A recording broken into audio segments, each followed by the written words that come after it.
Voilà, on va commencer le temps de la table ronde. Et je vais donc laisser Arnaud présenter tout ça. Et on va vous présenter auparavant. Lève. Non, vous levez pas. Venez. Donc c'est l'occasion pendant 1 minute de vous présenter ce groupe qui vient de Toulouse.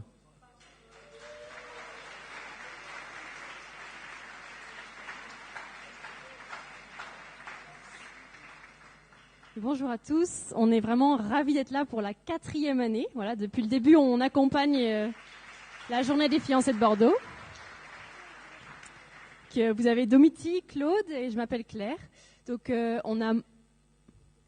y a Emmanuel et David qui sont en parallèle à Talence. Voilà, donc on est un collectif de musiciens professionnels d'église. On a créé notre groupe en janvier 2020. Voilà, et on anime toute cérémonie à l'église, donc tout ce qui peut être baptême, tout ce qui peut être mariage, donc ça vous concerne, tout ce qui peut être obsèques, et puis aussi on accompagne les écoles, donc pour toutes les cérémonies d'école, profession de foi, première communion, etc. Donc voilà, donc c'est vraiment notre joie et notre plaisir d'accompagner tous ces moments importants pour chacun d'entre nous. Voilà. Je crois qu'il y a nos coordonnées qui devraient s'afficher, si tu peux les afficher. À la fin. Et ouais, parce qu'on a perdu la main, là. On n'a pas la main. Donc on vous affichera les coordonnées du groupe après la louange. Super. Donc vous pouvez vraiment faire appel à nous si vous voulez, si ça vous plaît ce qu'on fait, faire appel à nous pour votre célébration. On est sur Toulouse, mais on connaît aussi plein de musiciens dans plein d'autres endroits, Bordeaux, Périgueux, Tarbes, Castres. Enfin, on a tout un réseau en fait de musiciens. Donc n'hésitez pas tout simplement à nous contacter.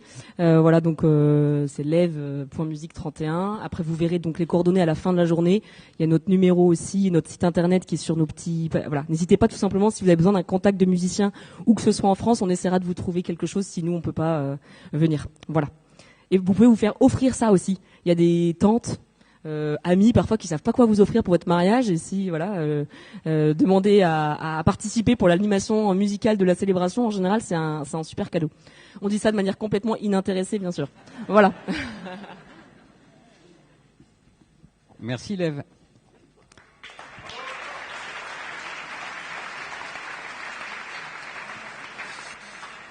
Alors voici venu le temps de répondre à vos questions. Voici venu le temps de répondre à vos questions et donc qui ont été très très nombreuses.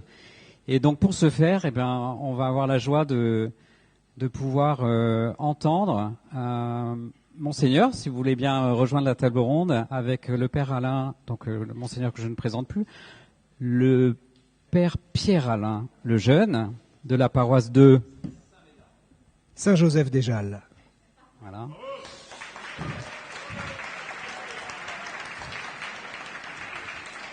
Et les Dulin qu'on ne présente plus, responsable de la pastorale familiale du diocèse de Bordeaux. Voilà, alors peut-être que pour démarrer, on peut peut-être entonner un petit chant pour bénir cette table.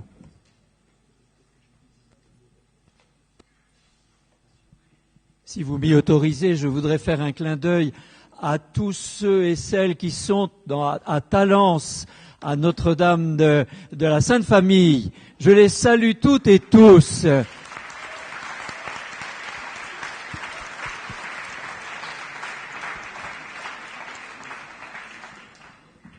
Merci Monseigneur, parce que c'est vraiment, effectivement, c'est quand même important de souligner que vous êtes nombreux ici, mais ils sont également très nombreux à Talence et certainement très heureux de pouvoir suivre cette journée. Et par contre, ils vous entendent pas très bien. Peut-être que vous pouvez dire plus fort que vous êtes là.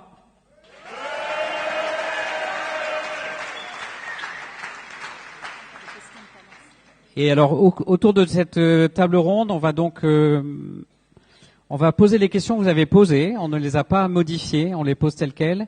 Et on a également les questions qui nous sont adressées de Talence. Et éventuellement on le précisera, mais tout au long des questions qui vont être posées, on a bien intégré également les remontées qui venaient du site de Talence. Et voilà. Et on vous remercie tous pour vraiment d'avoir produit et posé sans tabou, sans limite, toutes les questions auxquelles vous souhaitiez avoir des réponses aujourd'hui. Et c'est vraiment le jour où vous allez avoir ces réponses. Du coup, peut-être qu'on va démarrer par un chant. Merci.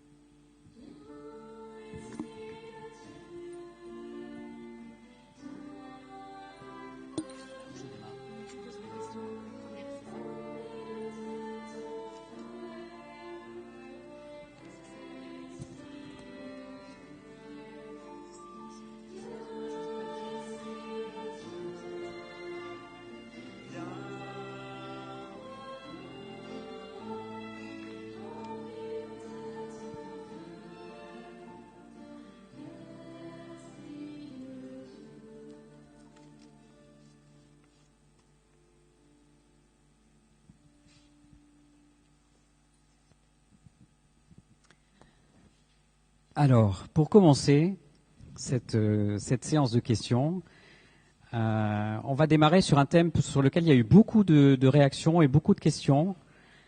En réaction à un des témoignages, c'est le thème autour de notamment la masturbation. Est-ce que c'est un péché alors que c'est Dieu qui a donné à l'être humain des attributs physiques et biologiques? Question. Est-ce que se masturber est tromper? Quelle est la limite entre plaisir et péché? Et enfin, la même question en fait. La masturbation est-elle un péché? Si oui ou non, pourquoi? À partir de quand peut-on parler d'addiction?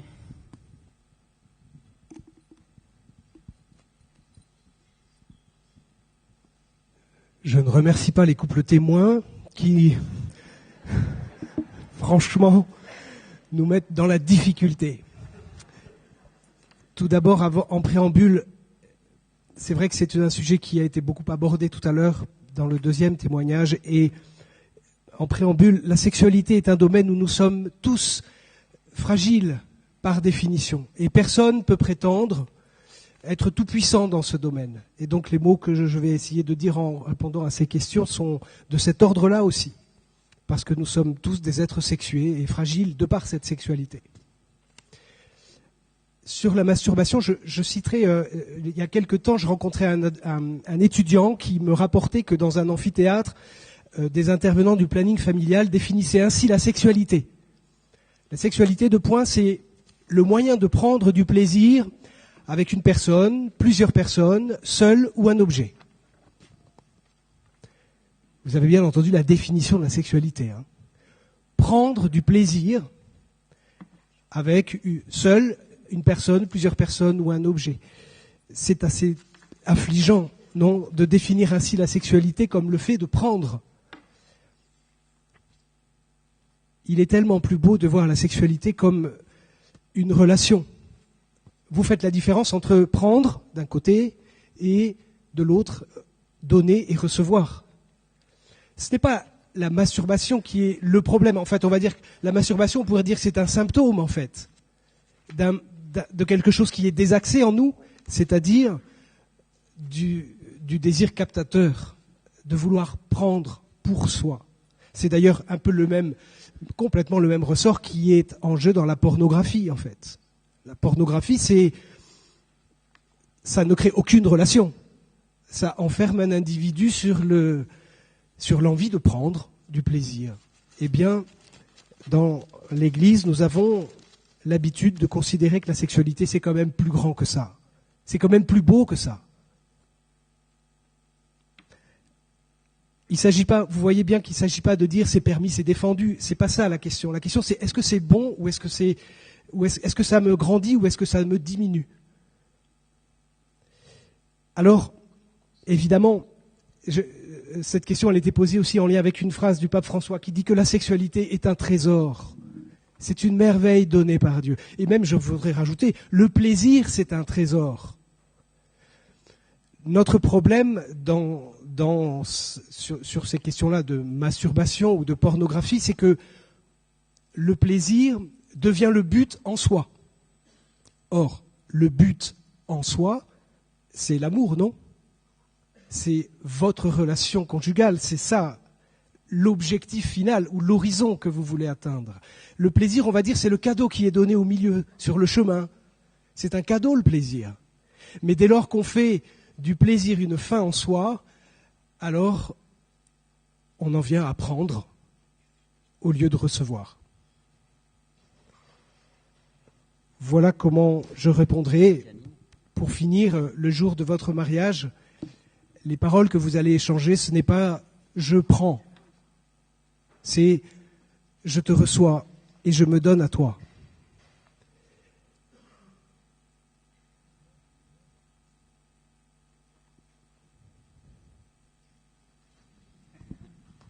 Je crois que c'est quand même très complet, très beau.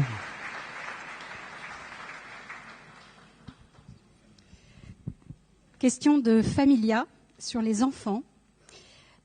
Comment concilier foi catholique avec volonté de ne pas avoir d'enfants?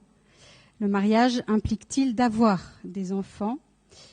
Autre question ici, quid du mariage religieux sans projet d'enfant?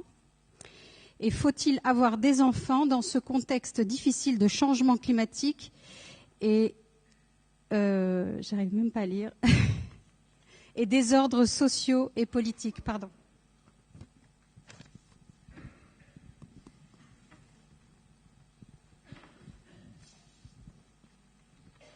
Alors sur la question des enfants, elle fait un peu écho au dernier témoignage qu'on a entendu ce matin avec ce couple en attente d'enfants. Et là, à l'inverse, les questions qu'on entend, c'est plutôt l'absence de volonté d'avoir des enfants. Et puis cette question, j'ai l'impression d'être un vieux schnock en disant ça, mais qui me semble-t-il, est très prégnante dans les plus jeunes générations que vous représentez majoritairement aujourd'hui, qui est la question du souci de l'écologie et de la crainte que génère le fait d'ajouter un enfant qu'on transforme de façon un peu étrange et un peu terrifiante, je trouve, en poids de CO2. Donc c'est là encore, et sur toutes les questions qu'on va aborder aujourd'hui, la question n'est pas de dire s'il y a un interdit, une autorisation, etc., mais néanmoins de redire que le mariage, et c'est vraiment dans la continuité de ce qui a été dit précédemment, le mariage, c'est une ouverture. On ne se marie pas uniquement pour soi, on se marie pour être témoin de l'amour de Dieu pour le monde. Et cet amour, on ne peut pas le garder sur soi, il faut qu'il s'ouvre. Il ne peut pas faire autrement. Je dis il faut, je ne devrais pas employer ce terme-là, c'est qu'il ne peut pas être autrement que se dilater et de s'ouvrir, et donc de s'ouvrir à la fécondité et aux enfants. Et donc le mariage, l'amour entre un homme et une femme, j'allais dire, il doit nécessairement conduire, quand les conditions physiologiques le permettent, à donner la vie aux enfants. Et je crois qu'il faut, je dis encore il faut, c'est pas bien, mais il est important de prendre vraiment le temps de discerner sur tous ces messages extrêmement inquiétants que l'on reçoit par rapport à l'écologie, et appréhender ces questions de façon, comme le dit l'Église, l'écologie intégrale, qui est le souci de la terre, mais qui est aussi la croissance de l'être humain et de l'ouverture à la vie. Sur la question écologique, c'est vrai que c'est une idée qui revient beaucoup. Il ne faut plus avoir d'enfants parce qu'on est trop nombreux sur la Terre. En fait, quand on réfléchit un peu à ce qui sous-tend cette question, c'est terriblement égoïste. En fait, c'est qu'on ne veut pas changer de mode de vie. On veut continuer à vivre dans l'opulence qui est la nôtre, et donc on préférerait ne pas avoir d'enfants pour ne surtout rien changer à nos modes de vie. En fait, on prend le problème à l'envers, bien sûr. Ce n'est pas en ayant moins d'enfants que l'on résoudra la question écologique. Et la question écologique, on la résoudra en changeant de mode de vie.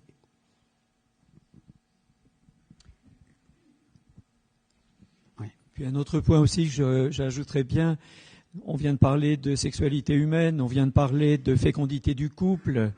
Je pense que tous ces deux dimensions-là, qui sont dimensions majeures de nos vies, sont à mettre en lien avec les autres dimensions, c'est-à-dire notre vie professionnelle, c'est-à-dire notre vie de voisinage, c'est-à-dire nos amitiés, c'est-à-dire notre santé. Et tout ça interagit. Et quand il y a une difficulté de fécondité, il y a peut-être un problème aussi de vie professionnelle. Tout ça interagit.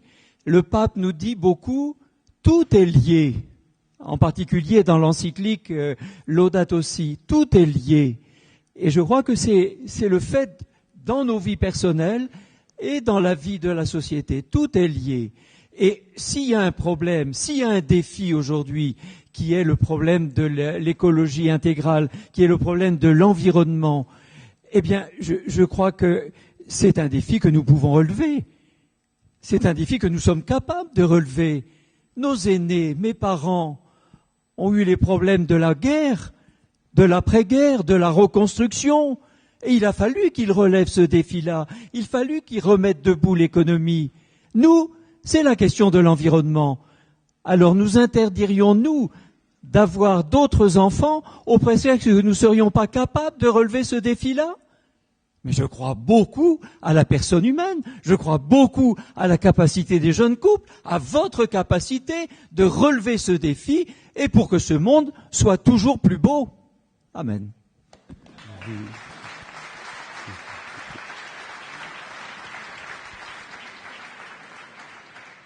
Alors, en complément, certains se posent des questions sur pourquoi avoir des enfants dans ce monde terrible. Mais il y a une autre question qui a surgi, c'est quelle est la position de l'Église sur l'aide à la procréation médicalement assistée?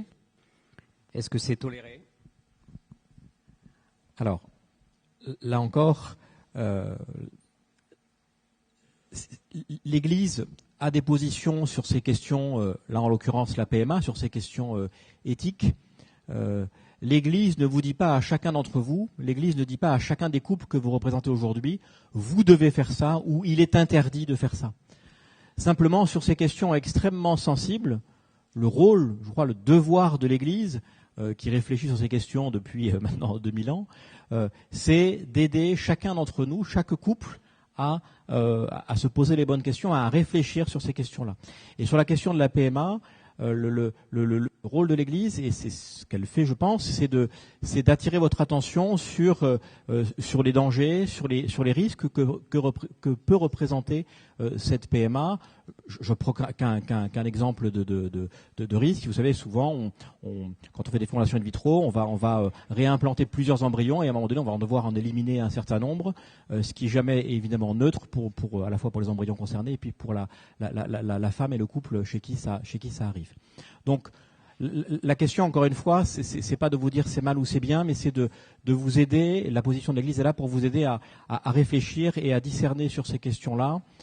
Certainement pas à vous faire culpabiliser, parce que ce qu'on entend derrière cette question, c'est évidemment la douleur, et là encore, ça rejoint le témoignage de ce matin, et on le comprend bien, la douleur que peut représenter l'absence de possibilité d'avoir des enfants. Donc il est normal d'essayer de trouver des moyens, de chercher des moyens à pouvoir à nouveau être fécond, mais voilà, l'Église met un certain nombre de garde-fous pour vous aider dans votre réflexion. Peut-être juste en complément, une question qui vient de Talence, Familia. En fait, pour aider à la fécondité, est-ce qu'il y aurait un saint à prier ou un lieu où aller?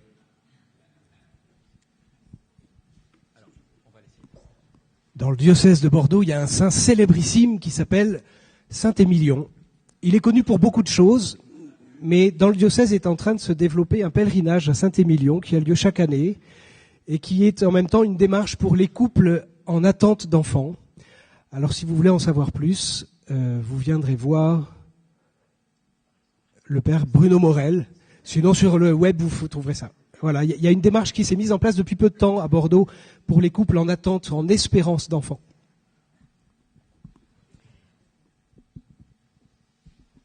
À propos de la question précédente et de beaucoup de questions que j'ai entendues et auxquelles on ne va pas pouvoir répondre très précisément. D'abord, s'agissant des PMA, de la question de la GPA, etc., il y a un certain nombre de livres qui ont été donnés et qui sont très facilement accessibles. Quand la question se pose, de ne pas hésiter à lire. Il y a des lectures qui nous aident dans notre réflexion. Et je crois que je voudrais dire simplement, c'est de l'ordre plutôt d'un témoignage, je voudrais remercier l'Église de m'avoir aidé à guider ma vie sur le chemin de l'amour. Souvent, je la pense en permis ou défendu, en péché ou pas péché. Et je crois que le souci de la Mère Église et du Seigneur à travers elle, c'est d'aider mon chemin de foi, ma croissance de vie. On me dit que c'est important d'aimer. Qu'est-ce qui va m'aider à découvrir qu'est-ce que c'est que l'amour? On me dit que c'est important qu'une vie soit féconde. Qu'est-ce qui va m'aider à découvrir la fécondité d'une vie? Et je crois que ça, c'est un petit peu je remercie l'Église pour ça, parce que elle m'a aidé, elle m'a mis sur ma route ce que j'appelle des panneaux indicateurs. Il y a des GPS, il y a des panneaux indicateurs. Eh bien, je les regarde et ils indiquent un petit peu le chemin. Ceci étant, c'est moi qui conduis ma vie. C'est moi qui suis le chauffeur de ma voiture. Et il va falloir qu'à certains moments, je prenne des décisions, oui ou non. Quelle direction je prends?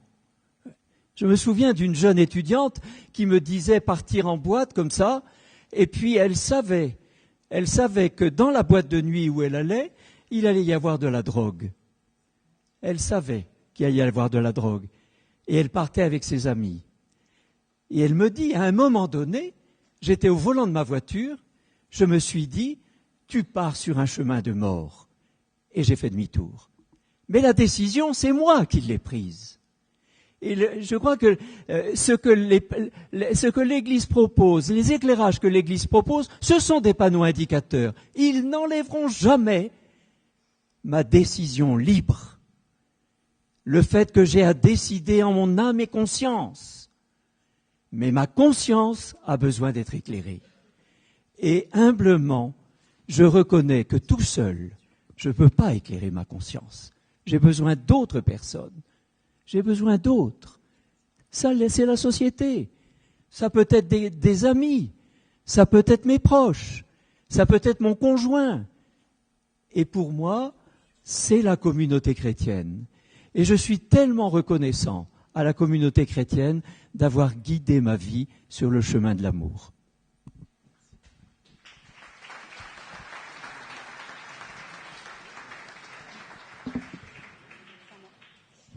Alors, sur le thème des relations avant le mariage, est-ce réellement un péché de faire l'amour avant le mariage? Y a-t-il des couples qui attendent d'être mariés pour avoir des relations sexuelles à notre époque? Mais oui, il y en a. Ils ne sont pas nombreux. En fait, Monseigneur Jam vient de répondre à la question avec les panneaux indicateurs. On va sortir de l'idée du péché, pas péché, parce que c'est trompeur, cette manière-là de parler avec permis défendu. Quand l'Église dit quelque chose, elle le fait toujours pour le bien de celui à qui elle parle. Et de fait, le panneau indicateur sur ce sujet, c'est de dire attendez, avant de vous engager dans votre corps, et peut-être définitivement, parce que qui dit relation sexuelle dit potentiellement enfantement, attendez de vous être engagé en parole, c'est-à-dire par le oui du mariage. Mais quand elle dit ça, l'Église, elle ne cherche pas à brimer quoi que ce soit chez les couples. Elle cherche avant tout à protéger la beauté du oui que vous allez vous dire. Et vous savez qu'un des grands enjeux, un des piliers du mariage, c'est la liberté. Un vrai oui, c'est un oui libre. C'est-à-dire un oui qui n'est pas altéré par quelques conditionnements. Alors le oui, c'est jamais tout blanc, tout noir, bien sûr, mais on doit tout faire pour être de plus en plus libre, et le jour de son mariage, il faut que ce oui soit libre. J'ai connu tellement de couples qui, en fait, se mariaient parce que c'était comme ça, mais ils avaient pris une telle habitude de vie commune que finalement, on se demande ce que ça allait changer le jour de leur mariage. Et même, pire encore, certains couples, on se demande s'ils étaient encore libres de rester ensemble ou de se séparer. Comme si il y avait quelque chose d'une dépendance réciproque qui était, à travers la sexualité, qui était créée et de laquelle on ne pourrait plus sortir. Vous voyez bien que l'Église ne dit pas « Oh là là, il ne faut pas coucher avant le mariage », elle dit « Attention, qu'est-ce que vous faites ? est-ce que nous sommes capables de, par rapport à la sexualité, de décider plutôt que de subir? C'est-à-dire de choisir et non pas de laisser libre cours à la libido simplement comme ça, sans avoir à un instant pris la décision de vivre ce qu'on va vivre.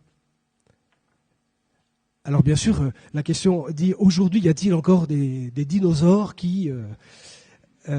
mais oui, parce que c'est pas une question d'époque, ça. C'est de tous les temps. Voilà, c'est un autre panneau indicateur que l'Église met sur notre route. Je suis sûr que beaucoup d'entre vous, vous avez eu des relations antérieures qui ont échoué, et vous savez mieux que moi à quel point ça a dû être difficile de vivre ces échecs quand on s'est donné véritablement. Avec les enfants et les jeunes, souvent on fait le jeu des cartes. Vous savez, quand on veut parler de ce sujet avec des adolescents, j'ai fait ça souvent quand j'étais aumônier de jeunes, on prend 2 cartes à jouer, par exemple le roi de pique et la dame de pique, puis on met de la colle sur la face de chacune des cartes et on les colle. Puis on attend un quart d'heure et puis après on dit « vas-y, essaie de décoller les 2 cartes ». Et forcément, on les déchire. Merci beaucoup. Alors, on va changer un petit peu de thématique. On va partir sur la thématique de la famille avec des questions autour de... on va démarrer par la première, qui vient de Familia. Pour les personnes qui divorcent, est-ce que Jésus leur pardonne? Pourquoi ne peut-on pas recevoir l'hostie après un divorce? Comment s'affranchir de sa famille initiale pour créer sa famille et son couple?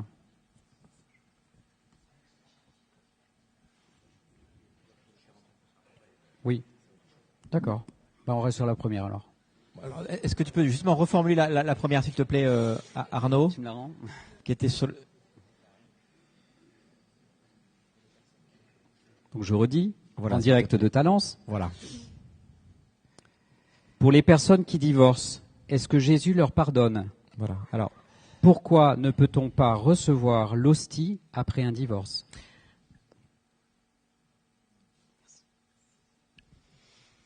Un couple qui divorce, c'est sans porter de jugement de valeur morale, là encore, c'est pas la question. Un divorce, c'est toujours un échec. Et c'est toujours vécu douloureusement.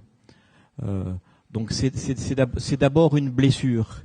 Et la question était, est-ce que Jésus pardonne? Jésus, il est là, il accueille et il pleure avec le couple qui se déchire. Je crois que la question n'est pas de savoir si Jésus pardonne ou pas. Jésus, il est là, présent à nos côtés, et encore une fois, je le redis, il pleure avec le couple qui se sépare. Ensuite, sur le cheminement, je vais peut-être laisser mon frère prêtre et Monseigneur répondre à la question, mais je me tente quand même, petit diacre, à apporter les réponses sur la question de la communion, sans rentrer dans des débats trop compliqués. Quand on est divorcé civilement, puisque l'Église ne reconnaît pas le divorce, on est toujours de fait marié devant Dieu, et donc la question de communion, de communier ou de ne pas communier ne se pose pas. C'est pour les personnes qui sont ensuite divorcées, remariées, qui du coup vraiment contractent une nouvelle union, que là la question de communier ou de ne pas communier se pose. Mais pour une personne divorcée qui n'est pas réengagée avec une autre personne, cette question-là ne se pose pas. Je n'ai pas dit de bêtises, Monseigneur. Je crois que ce qui est important pour les personnes pour lesquelles la question se pose, c'est de venir en parler. De venir en parler. Il y a des couples, il y a des prêtres, il y a peut-être éventuellement aussi pour l'une ou l'autre personne la nécessité de rencontrer un avocat qui va traiter la reconnaissance éventuelle de la nullité d'un mariage. C'est pas si évident que ça. Il faut prendre le temps d'aller parler, et chaque situation est particulière. Donc moi, ce que je voudrais dire à la personne qui a posé la question, s'il vous plaît, si c'est votre situation, venez en parler. Venez en parler. Venez parler de ce qui cause la difficulté. Et puis on va échanger ensemble. Parce que le Seigneur, il ne veut pas abandonner qui que ce soit. Qui que ce soit. Et de ce point de vue-là, le pape François, dans la lettre qu'il a écrite, a le souci que nous développions toujours davantage l'accompagnement des personnes et des couples, cheminer avec les personnes. Alors, puisque il y a pas mal de monde à Familia qui nous écoute, alors j'en profite, mais je le dis aussi pour vous, alors pas pour vous directement, mais pour ceux de votre entourage qui connaissent peut-être ces situations de divorce. Justement, à Familia, il y a un parcours qui s'appelle Revivre, qui est proposé aux personnes séparées, divorcées, et qui ont besoin déjà de ce temps de se poser et d'en parler, comme disait Monseigneur, d'en parler entre eux et d'en parler avec des représentants de l'Église.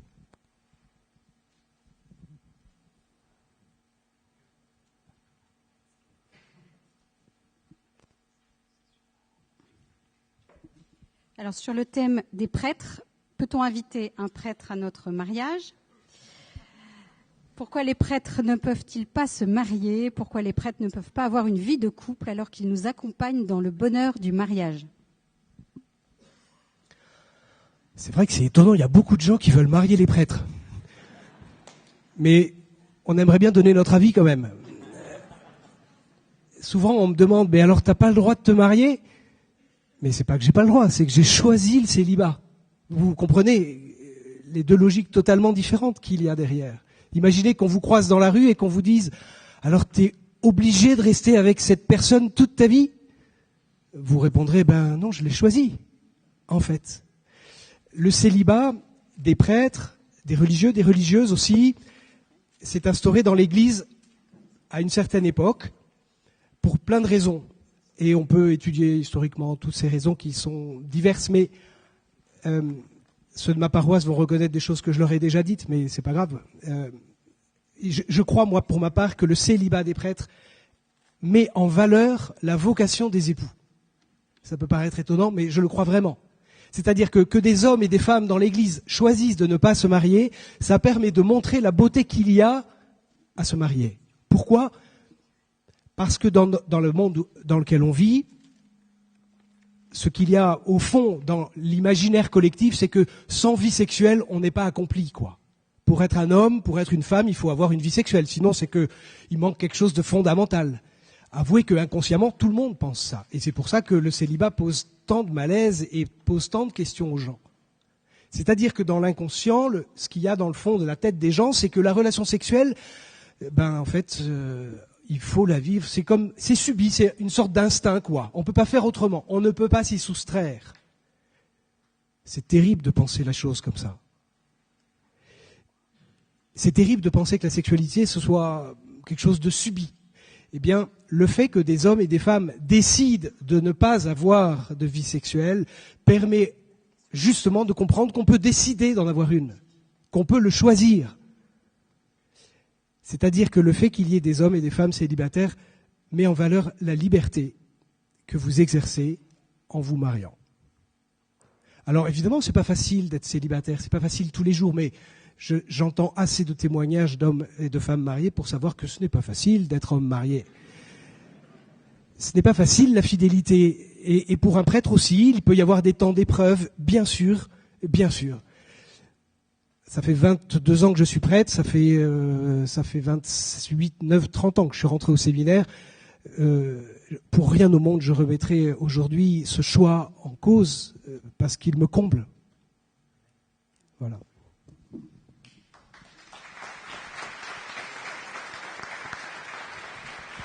Et bien sûr, vous pouvez inviter le prêtre à votre fête de mariage. Merci. Quelle bonne nouvelle. Alors, un autre thème autour de la légitimité ou de la mixité. En provenance de Talence, on a plusieurs questions sur quelle place accorder à la religion dans le couple quand l'un d'eux est éloigné. Peut-on préserver notre amour et notre mariage sans religion ?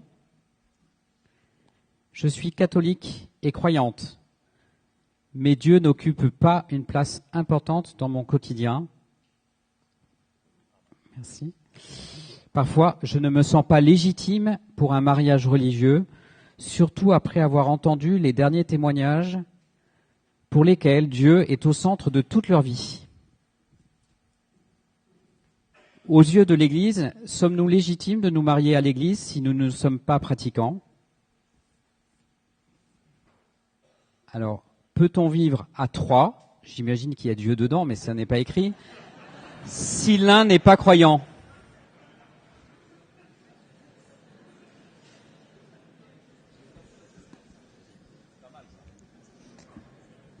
L'Église n'est pas une maison fermée.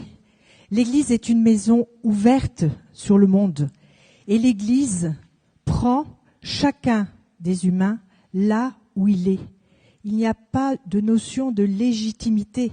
Bien au contraire, nous sommes tous, mais certains le savent et d'autres non, nous sommes tous enfants de Dieu. Nous sommes tous aimés de Dieu. Encore faut-il accueillir cet amour et le faire sien. Et c'est un chemin. Et se poser la question, est-ce que je suis légitime pour être mariée à l'Église parce que je ne pratique pas? J'entends quand même qu'il y a une notion peut-être de baptiser. Eh bien, le Seigneur va prendre la personne là où elle est. Et le Seigneur va lui mettre des balises dont a parlé Monseigneur Jam tout à l'heure, pour l'aider à cheminer vers lui. Et le sacrement de mariage, ou la bénédiction que va recevoir le couple, est un premier pas vers ce chemin de foi qui est toute notre vie. C'est vrai pour vous qui commencez peut-être ou qui recommencez. C'est vrai pour moi qui suis plongée dedans, mais mon chemin n'est pas terminé. Loin de là, je ne suis pas sainte. Ce que je trouve très beau dans cette question, même si je suis d'accord avec ce qu'a dit mon épouse, j'ai intérêt à le dire, sinon je vais avoir des problèmes. Non, plus sérieusement, ce que je trouve très beau dans cette question, c'est que même s'il faut écarter cette notion d'être légitime ou pas légitime, c'est que je pense que les personnes qui posent ces questions perçoivent la beauté et la grandeur du mariage. Parce que finalement, quand on a peur de ne pas être digne de quelque chose, c'est qu'on trouve que ce quelque chose est très beau et très grand. Voilà. Et donc je trouve beau de se poser cette question. Après, il ne faut pas que cette question écrase. Et je vais reprendre l'image que j'avais prise l'an dernier, mais a priori vous n'étiez pas déjà là l'an dernier, donc je vais pas avoir l'air de passer pour un vieux radoteur. C'est que j'ai été comme beaucoup très marqué par un pèlerinage en Terre Sainte qu'on a fait l'an dernier, et ça serait plus compliqué évidemment de le faire aujourd'hui. Et j'ai été très marqué partout, mais en particulier à Bethléem, quand on rentre dans la basilique de la Nativité, la porte pour entrer est très très basse. On est obligé de s'incliner, hein, puis c'est des murs très épais. Voilà, on peut pas faire autrement que de se baisser et de s'incliner.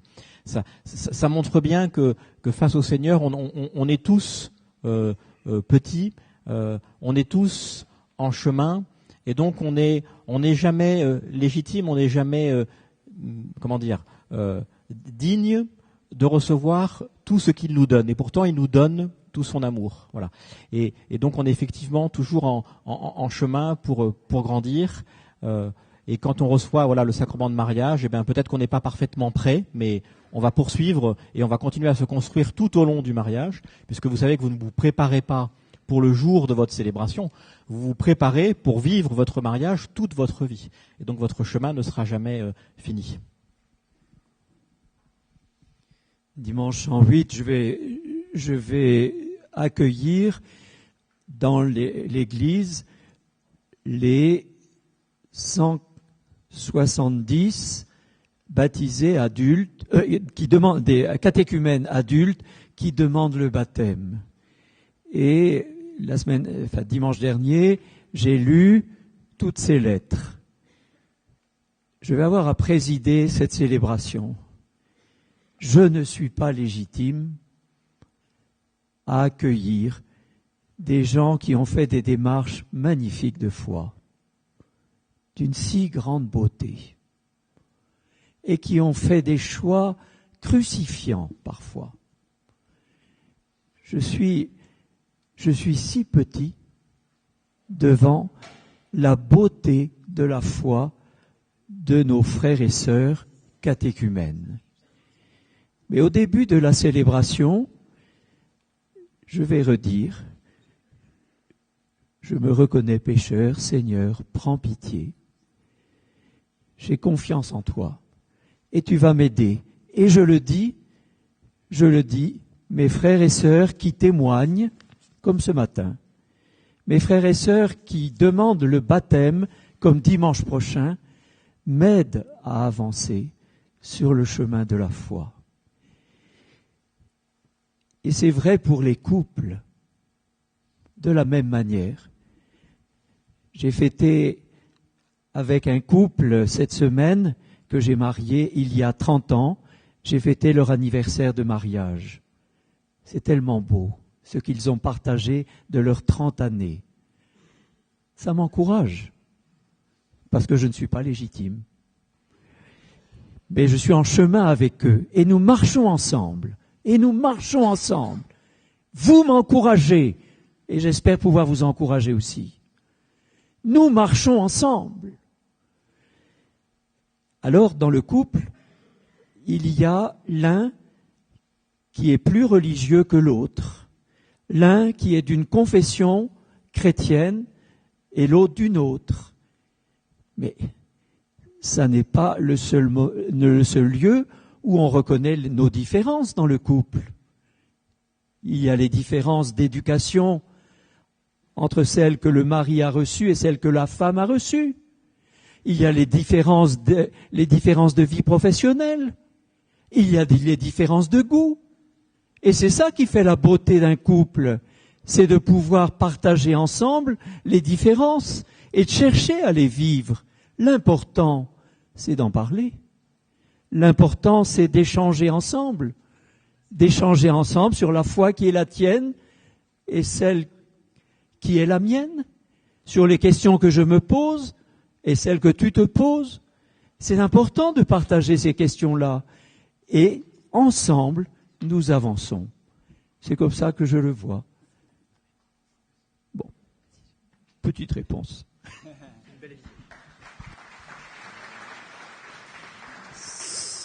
Une question très, très simple, très concrète sur la célébration. Nous sommes baptisés et communiés. Pourtant, pourquoi être obligé de verser 300 € pour pouvoir se marier à l'église, alors que nos anciens ne donnaient que l'enveloppe aux prêtres et à la quête? Cela n'est-il pas qu'une question d'argent? Non, votre mariage n'est pas une question d'argent, ça c'est sûr. Sur ma paroisse, la préparation au mariage mobilise 8 personnes bénévoles pendant 2 demi-journées, une soirée, et chaque couple rencontre 5 à 6 fois le prêtre ou le diacre qui va les marier. 300 €, c'est pas très cher finalement. C'est même rien du tout, vu l'investissement que représente la préparation de votre mariage pour pas mal de personnes dans votre paroisse. Vous savez qu'en France, l'Église ne reçoit aucune subvention, aucune subvention publique, ça c'est certain, ni même du Vatican. L'Église n'a que pour ressources que les dons des fidèles. 300 €, c'est vrai, c'est une somme. Alors peut-être ça peut vous paraître beaucoup. Mais calculez le budget de votre mariage. Dites-vous, par exemple, on pourrait réserver, 3% pour l'Église. Faites le calcul. À mon avis, vous donnerez 300 €.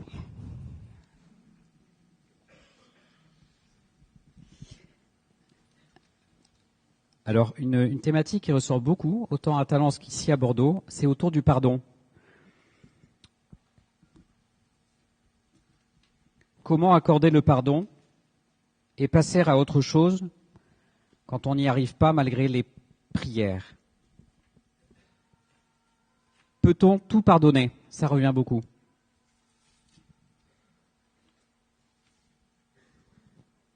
Dieu nous pardonnera-t-il de mettre fin à une grossesse?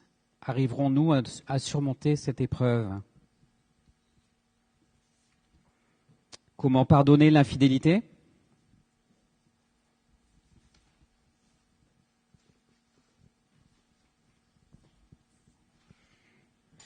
Est-ce qu'il y a un passage de la Bible, une phrase qui peut m'aider à pardonner mon conjoint en cas de dispute ou de désaccord? Juste quelques mots que je pourrais dire au fond de moi pour m'aider à pardonner, à passer à autre chose. À passer à autre chose.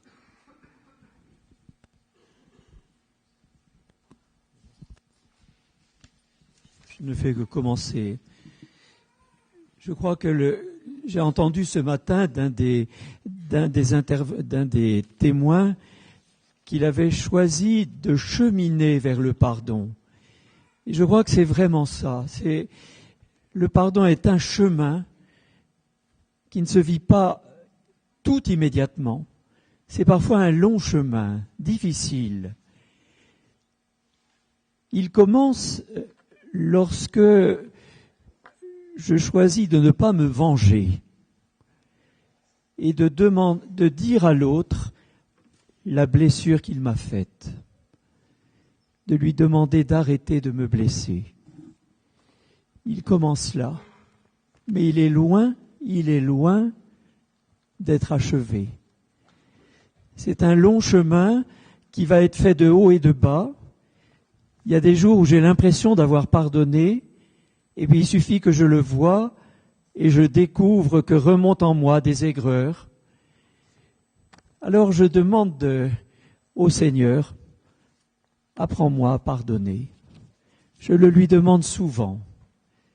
Plus on vieillit, plus on a de responsabilités, plus le pardon s'impose à nous et plus il est difficile à donner. Alors, avec plus de foi, on crie vers Dieu, « Seigneur, apprends-moi à pardonner. » Mais il commence dans le refus de me venger. Je voulais passer à d'autres la parole, parce qu'il y a tellement de choses, tellement de points à évoquer ensemble. Ce que je dirais simplement, et ça fait vraiment écho au témoignage de Marie et Baptiste, je ne me trompe pas, de ce matin, qui nous ont montré à travers leur témoignage que le pardon en couple, il n'est pas donné une fois pour toutes, puis après on passe à autre chose, et puis la vie est un long fleuve tranquille, et puis voilà, tout se passe bien. Enfin, je pense que je ne vous apprendrai rien en vous disant que tout au long de votre vie maritale, vous allez connaître des conflits, vous allez vous blesser mutuellement, bien souvent sans le vouloir, et que donc ce pardon, il sera sans cesse nécessaire de vous le redonner, et ça met en lien le fait que le jour de votre mariage, là encore, on ne va pas vous demander si vous vous aimez, mais si vous voulez vous aimer. Voilà. Ce qui engage vraiment votre volonté. On n'est pas simplement sur une question d'attirance, ou de désir, mais vivre une vie à deux, c'est une vraie volonté. Et dans cette volonté, il y a cette volonté de s'aimer et donc de se pardonner. Et juste une petite image, moi, que j'aime bien et qui aide à parler du pardon dans le couple. Hein, vous savez, on imagine l'homme et la femme reliés par une ficelle, et puis quand on se blesse, on coupe la ficelle, et le pardon, ça permet de refaire un nœud. Et à mesure comme ça qu'on coupe la ficelle et qu'on fait des nœuds, la ficelle du coup se raccourcit, et donc on se rapproche l'un de l'autre. Alors, c'est pas une raison pour se taper dessus, pour se rapprocher le plus vite possible, mais voilà, je trouve que cette image est belle pour montrer que le pardon, c'est difficile, c'est pas spontané, mais ça fait grandir le couple. Et le pardon, c'est encore une question de relation. On peut demander pardon, mais l'autre doit accueillir son pardon. Donc c'est encore une question de relation. L'autre sera peut-être pas forcément au même diapason que vous. Et si vous voulez lui demander pardon, ou si vous voulez avoir son pardon, c'est peut-être pas le moment. Donc il y a une notion de temps. Ce matin, on a entendu que le temps du Seigneur n'était pas forcément le même que le nôtre. Voilà. Mais c'est pas grave. Il faut laisser le temps. Et il faut avoir cette confiance en l'autre dont on a entendu parler aussi ce matin. Voilà, la confiance de se dire, un jour ça viendra, il va peut-être me pardonner ou il va accueillir mon pardon. Mais voilà, on n'est pas toujours en phase. On est un homme, on est une femme, et on sait très bien qu'on ne parle pas le même langage, et parfois c'est un peu plus difficile pour l'un ou pour l'autre. Parfois, au cœur des problématiques de pardon, il y a des questions qui touchent à la famille. Seigneur, doit-on toujours privilégier notre couple face aux obstacles mis en place par nos familles? Comment s'affranchir de sa famille initiale pour créer sa famille et son couple?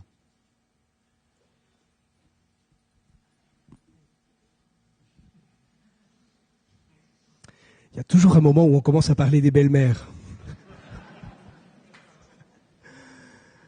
Mais c'est une vraie question.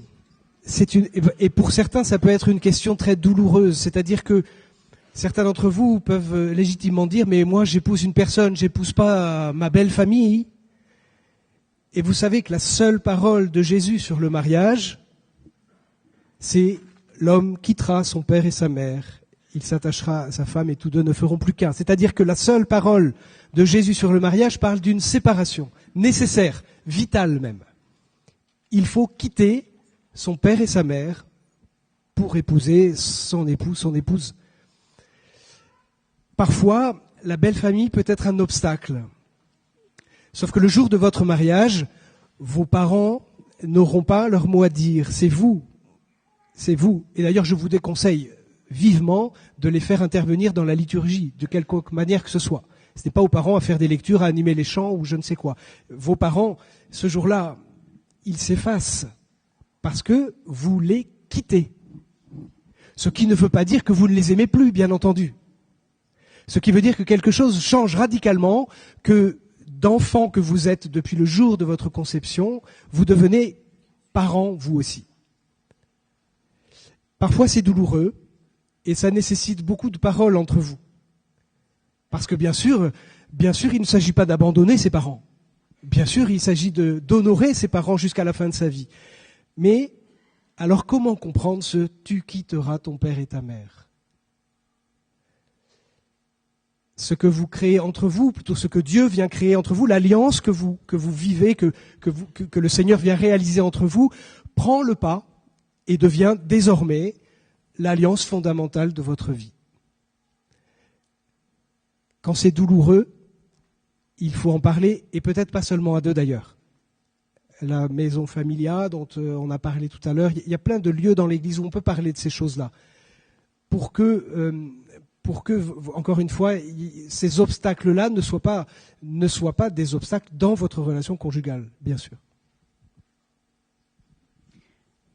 Alors, vous avez parlé de la belle-mère, mais il y a aussi des pierres d'achoppement qui tournent autour du quand tout va mal. Comment trouver des solutions, des aides extérieures? Comment croire encore? Comment continuer de croire quand la maladie survient dans notre vie?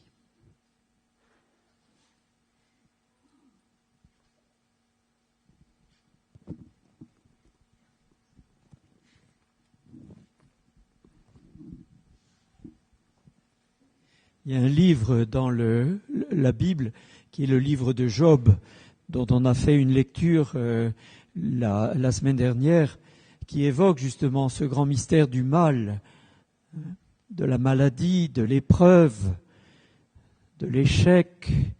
Job, il avait de la réputation, une belle réputation, il était riche, il avait une famille extraordinaire, et puis d'un coup, il n'y a plus rien. Et on va chercher à trouver des explications. Ses amis vont venir le trouver et lui dire, et lui donner des explications. Ah, si ça t'arrive, c'est que t'as fait des bêtises. On retrouve ça des fois, quand on a eu l'épreuve d'une maladie. Qu'est-ce que j'ai fait au bon Dieu pour avoir ça? Et puis, ils vont essayer d'autres explications. Et à un moment donné, Dieu intervient. D'abord, Job se met à crier vers Dieu. Et alors Dieu intervient. Il dit, tes amis se sont trompés. Tes amis t'ont dit des erreurs. Il dit, un seul a bien parlé. C'est Job. Et qu'est-ce qu'il a fait, Job? Il a crié vers Dieu. Quand il m'arrive une épreuve, maladie, épreuve professionnelle, épreuve dans le couple, oui, je crie vers Dieu. Et je crois que vraiment ma prière, mon cri est entendu, ma révolte est entendu. Et puis, je ne reste pas seul. Je crois que c'est tellement important de pouvoir aller partager avec un frère, une sœur, avec un ami, d'aller partager ma détresse, ma difficulté, mes épreuves, les questionner. C'est pas que eux trouveront une réponse, ils m'aideront à la trouver. Il m'arrivait souvent, quand je préparais au mariage, de demander au couple, en dehors de vos parents, est-ce qu'il y a, et si vous arrive une joie, une grande joie, si vous arrive une grande difficulté, est-ce que vous êtes capable de me nommer une personne que vous irez trouver pour aller lui en parler? Peu m'importe le nom, ça peut être un ami, ça peut être un beau-frère, une belle-sœur, que sais-je. En dehors des parents, est-ce qu'il y a une personne avec laquelle je pourrais partager une grande joie ou une grande épreuve? Ne restons jamais seuls. Jamais seuls. Un couple isolé est un couple en danger. Jamais seul. Je crois que c'est ça, pour moi, que je retiens. Je voudrais dire un mot sur la question de la souffrance et de la maladie. Tout à l'heure, en introduction, on vous a dit on va répondre à toutes vos questions. Je pense qu'on vous a, je vais vous l'avouer maintenant, un peu survendu l'affaire. Il y a des questions devant lesquelles on doit faire preuve de notre grande humilité. Il y a et évidemment la question du mal, la question de la maladie. On est souvent très pauvre face à elle. Et il me paraît important, on en a parlé tout à l'heure à midi, pour ne rien vous cacher, que dans les témoignages qu'on a entendus ce matin, les très beaux témoignages, on a vu les couples faire appel au Seigneur et voir leurs prières exaucées. Vous le savez, il arrive des moments dans la vie, dans l'existence, où on est atteint d'un mal important, d'une maladie. On se tourne vers le Seigneur et la guérison n'arrive pas forcément de façon automatique. Il n'y a rien de magique là-dedans. Et je ne veux pas être trop long, mais je voudrais témoigner simplement personnellement sur ce qu'on a vécu nous, avec une 5e fille qui n'a pas vécu. J'ai sous les yeux la photo de Lourdes. Voilà, on est parti à Lourdes, on a prié en famille. Et notre prière, telle que nous on la présentait, n'a pas été exaucée. Pour autant, notre famille et nos filles pourront en témoigner, ont senti la grâce qu'on a reçue à ce moment-là de nous rassembler, de nous sentir plus forts ensemble. Donc on demandait la vie pour notre fille, c'est pas ça qu'on a eu, mais on a eu autre chose. Voilà, je crois qu'il faut toujours garder ça à l'esprit, que le Seigneur ne reste pas sourd à nos prières, mais ce qui se passe n'est peut-être pas toujours exactement ce que l'on a demandé. Sur le thème de la foi, les mises à l'épreuve, comment faire appel à Dieu lors d'une épreuve difficile traversée par le couple? C'est Familia qui pose cette question. Comment sortir d'une crise de foi? Et comment, après une épreuve très douloureuse, et l'impression de l'abandon de Dieu, peut-on retrouver la foi et l'envie de se tourner vers l'Église à nouveau? Hier soir, j'écoutais une jeune maman qui venait se confier à moi, qui vit des choses terribles dans sa vie conjugale, dans beaucoup de domaines de sa vie. Et elle finit dans un sanglot en disant « Je crois que je ne crois plus en Dieu ». Et j'ai réagi en disant je vais vous dire un truc, moi ça fait longtemps que je n'y crois plus. Alors là, elle a été un petit peu secouée quand même, parce qu'elle ne s'attendait pas à cette réponse.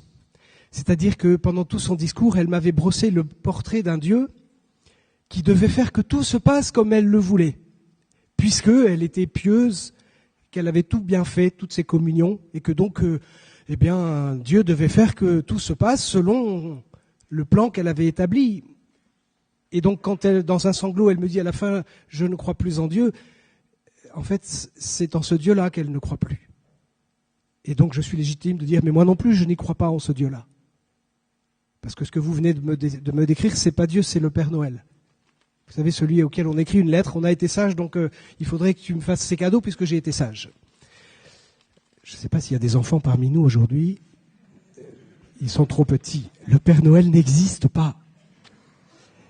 Mais c'est pas une boutade que je dis, c'est que ça se joue exactement à ce point-là, ce combat en nous lorsqu'on traverse l'épreuve.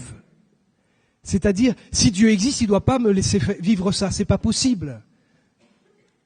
Et à ce moment-là, le doute profond qui peut nous traverser, alors oui, il faut vraiment le traverser, c'est-à-dire, c'est pour ça que je disais ça à cette jeune maman, vous avez raison de ne plus croire en ce Dieu-là, vous allez peut-être pouvoir enfin commencer à croire au Dieu de Jésus-Christ. Et c'est autre chose. Parce que Jésus n'a jamais promis à ses disciples que tout se passerait selon leurs désirs, qu'il ne leur arriverait rien de grave. Il leur a même dit exactement le contraire, il leur a annoncé la couleur, il leur a dit que ça ne serait pas facile. Mais il leur a fait une promesse. Vous connaissez peut-être, si ce soir vous avez une Bible chez vous, sûrement. Vous irez voir le dernier verset de l'Évangile selon saint Matthieu, c'est le dernier mot que Jésus dit à ses disciples avant de les quitter. Et moi, je suis avec vous tous les jours, jusqu'à la fin du monde. Le Dieu auquel je crois, le Dieu de Jésus-Christ, c'est pas un Dieu qui me vend monts et merveilles. Il y a assez de gourous comme ça dans le monde pour faire ça. C'est le Dieu qui me dit, quoi qu'il arrive dans ta vie, je serai avec toi. Je serai avec toi. C'est ça la foi chrétienne. Et pour croire en ce Dieu-là, oui, parfois il faut avoir traversé l'épreuve, avoir fait le deuil du Père Noël, qui n'existe pas, avoir découvert que la protection de Dieu, c'est autre chose que ce dont je rêvais. Et c'est beaucoup plus grand d'ailleurs de ce dont je rêvais. C'est tellement plus grand un Dieu qui me dit, je serai avec toi jusqu'au bout. Et même jusqu'à la mort, je serai avec toi. Avez-vous déjà réfléchi une seconde sur ce truc quand même un peu étrange que les chrétiens, pour les chrétiens, le signe le plus magnifique de Dieu, c'est un homme cloué sur 2 planches. C'est un homme mort. C'est Dieu qui vient me dire, je suis avec toi jusque-là. Je serai avec toi. Alors c'est vrai que les épreuves de la foi, nous font vivre en quelque sorte ce deuil du Père Noël pour nous faire entrer dans cette foi plus grande, tellement plus grande. Chaque fois qu'on vit la souffrance, la croix du Christ est notre réponse, la seule réponse qu'on puisse donner. Alors, c'est très très beau, mais comment voir l'œuvre de Dieu dans nos vies ? En ouvrant les yeux. Amen. Et le cœur surtout. Et concrètement, est-ce que vous pouvez donner des exemples concrets pour intégrer Dieu dans notre relation ?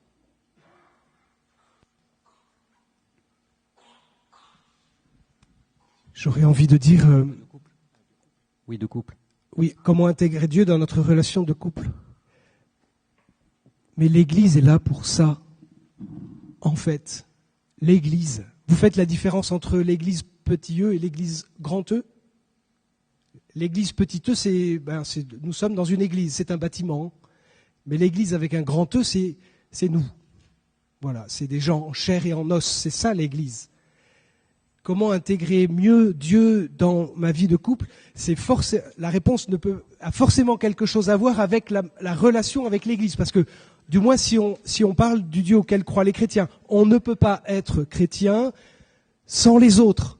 C'est un non-sens, puisque être chrétien, c'est être rassemblé par Dieu en un seul peuple, un seul corps. Et donc, la présence de Dieu dans votre vie conjugale passera nécessairement, d'une manière ou d'une autre, par l'Église, par quelque chose à vivre avec l'Église. Mais peut-être il y a d'autres réponses à apporter.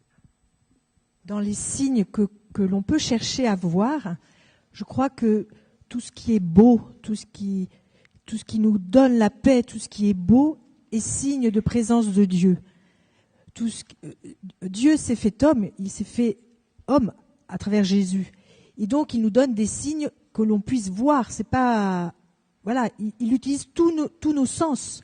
Hein, la beauté, ce qu'on entend, la musique peut-être, voilà, la musique vous porte à la paix, à la joie. Eh bien, c'est beau, et c'est un signe aussi de présence de Dieu. Ne cherchons pas des signes extraordinaires, mais des petits signes quotidiens nous permettent de voir Dieu présent dans notre couple. Notre époux qui s'en va et qui me dit « Au revoir ma chérie, à ce soir », c'est un signe de présence de Dieu. Il m'a appelé ma chérie quand même.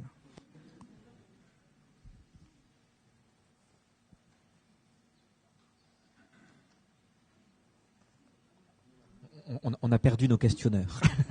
Pardon. Dans notre tradition chrétienne, à la fin de la journée, nous avons toujours, il nous est proposé d'avoir un temps très bref de relecture de notre journée et d'avoir ce qu'on appelle une prière d'alliance. Comme vous allez porter le signe de l'alliance. Vous allez porter le signe de l'alliance à votre doigt, comme je le porte. Et l'alliance, le signe et la prière d'alliance, c'est 3 mots simplement. 3 mots simplement, mais vraiment je vous invite à les faire. Merci, pardon, s'il te plaît. C'est 3 mots de l'alliance, 3 mots de la vie de famille, 3 mots du quotidien. Et à la fin de ma journée, merci au Seigneur. Il n'y a pas une journée où il n'est pas possible d'avoir un merci. Pour le sourire de son conjoint, pour la beauté du temps, pour une relation qu'on a vécue, pour une bonne réunion, etc. Merci. Et ne jamais évoquer tous les motifs de pardon ou de demande de pardon sans avoir évoqué au moins un merci. Toujours dans ma journée, au moins un merci. Pardon, s'il te plaît. S'il te plaît, tu as été Seigneur avec moi aujourd'hui, tu seras soit avec moi demain. Tu seras avec moi demain. C'est la prière d'alliance. Et c'est d'une certaine manière les 3 mots qui font vivre la vie de famille. Merci, pardon, s'il te plaît. Une dernière question sur la vie de couple. Comment entretenir la flamme de l'amour dans notre couple ? Couple.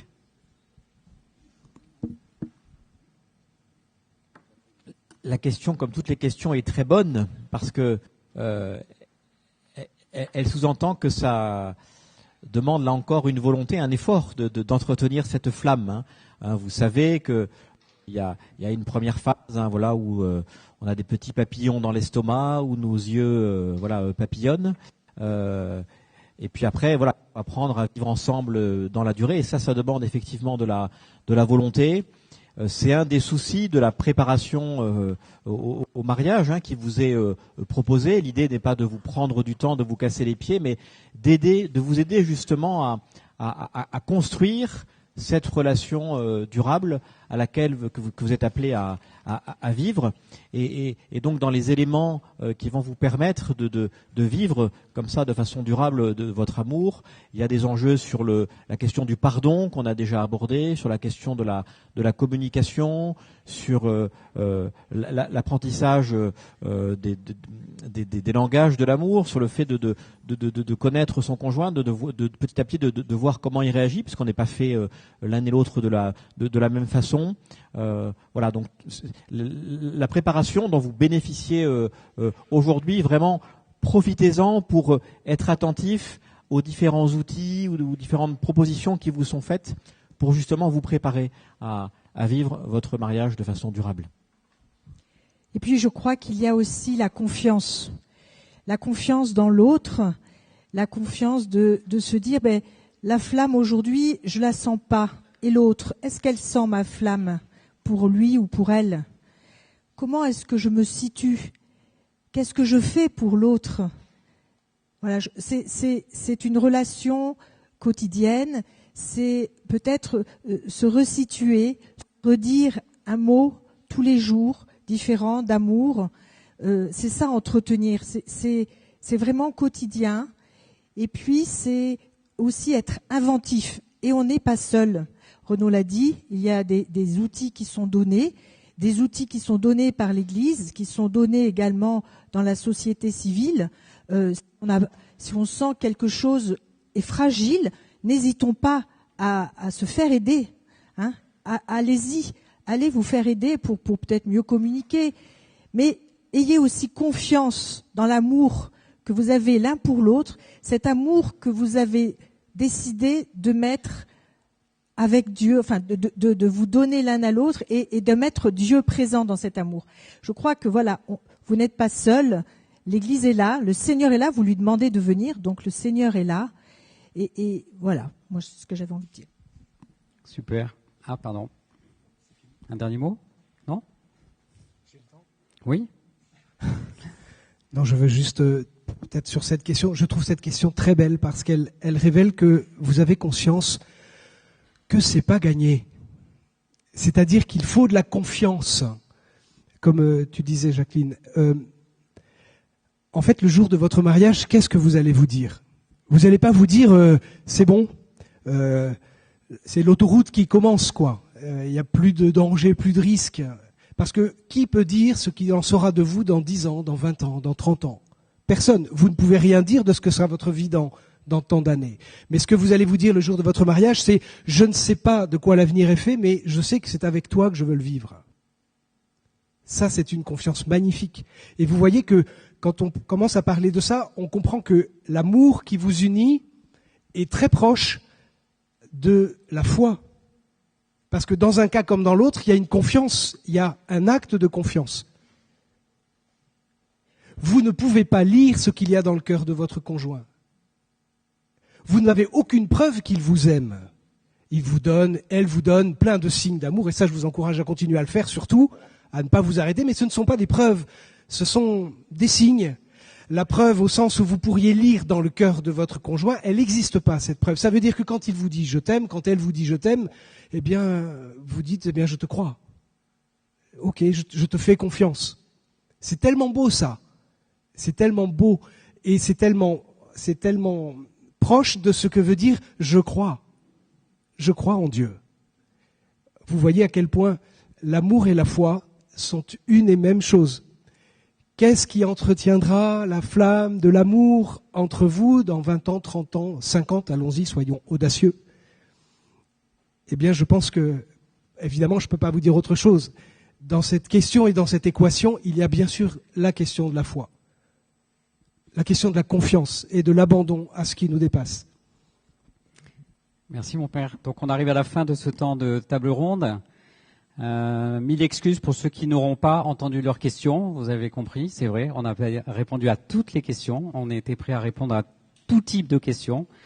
Et je crois que vous avez eu vraiment l'exemple de ce qu'est l'Église et qui répond en clarté, j'espère, pour le plus grand nombre par rapport aux questions vraiment diverses qui étaient posées. Merci Talence. Merci Monseigneur. Merci mon père et merci les Dulins.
Alors, il y a maintenant 10 minutes de pause.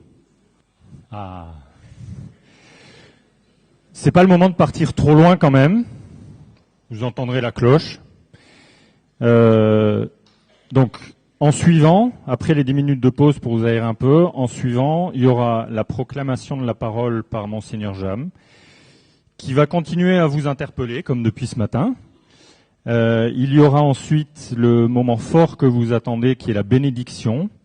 Donc pour ça, tous les prêtres qui sont présents, vous êtes attendus dans la sacristie pour préparer la suite.